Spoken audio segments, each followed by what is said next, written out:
Quem vive de costume é o mundo. Não seja acostumado com o sagrado. Lá vai Jesus.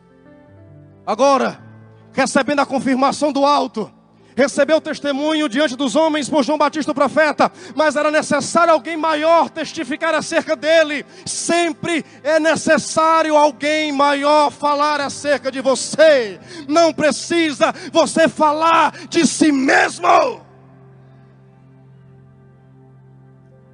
Quem muito fala de si, pouco fala de Deus. Quem pouco fala de Deus, nada fala. Quem fala de Deus, muito fala.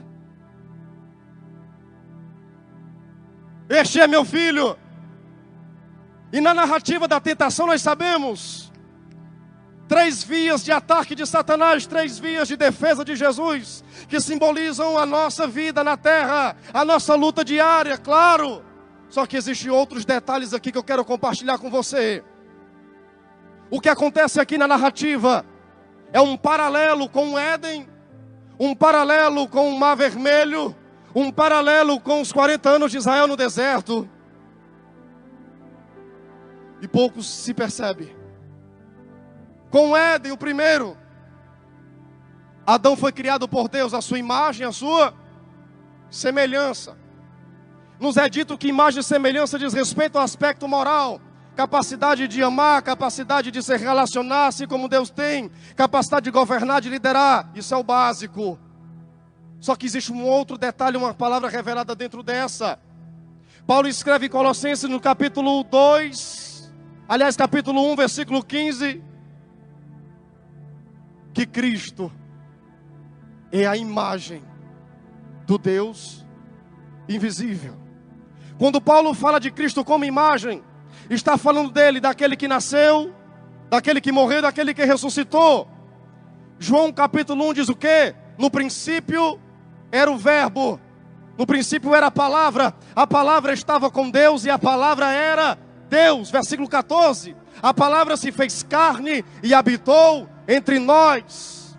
O que o texto está dizendo é que antes de Adão cair, o que o texto está dizendo é que antes do pecado adentrar no mundo, já tinha sido determinado no conselho divino a própria aparência, a essência e como Cristo viria.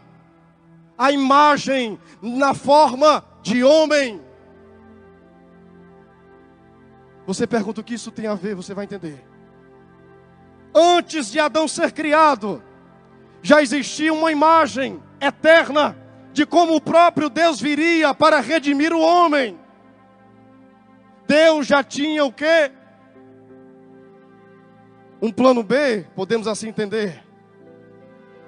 Quando Deus cria Adão à sua imagem, à sua semelhança, Deus já estava dizendo, um dia eu vou vir na terra em forma de homem. Um dia eu vou me apresentar parecido com você, Adão. E essa palavra visitava Adão todo dia. Capítulo 1, você percebe isso? 2 de Gênesis. Todos os dias, na viração do dia, Deus o visitava. E quando Deus agora fala com Adão, estabelecendo os princípios para ele, ele entrega a liderança para Adão da terra.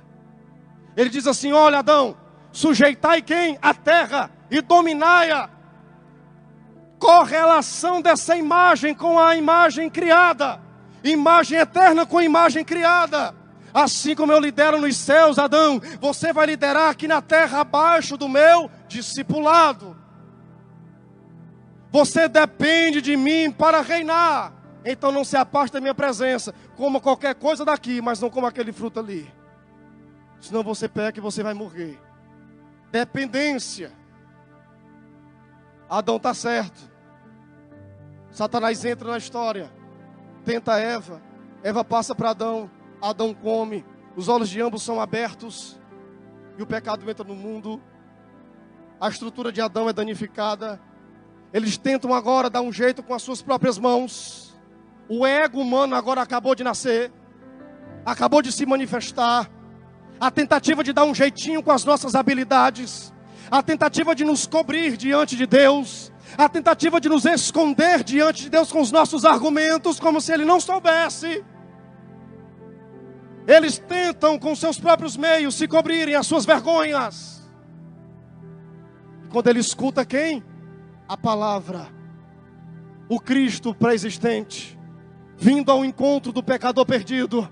Ele diz assim: Adão, aonde tu estás? Mas no hebraico é diferente. Adão, para onde você caiu?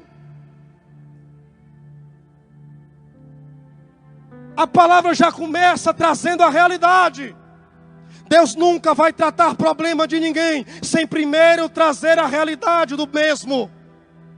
Não existe tratamento de alma que caiu em pecado sem tratar com a realidade.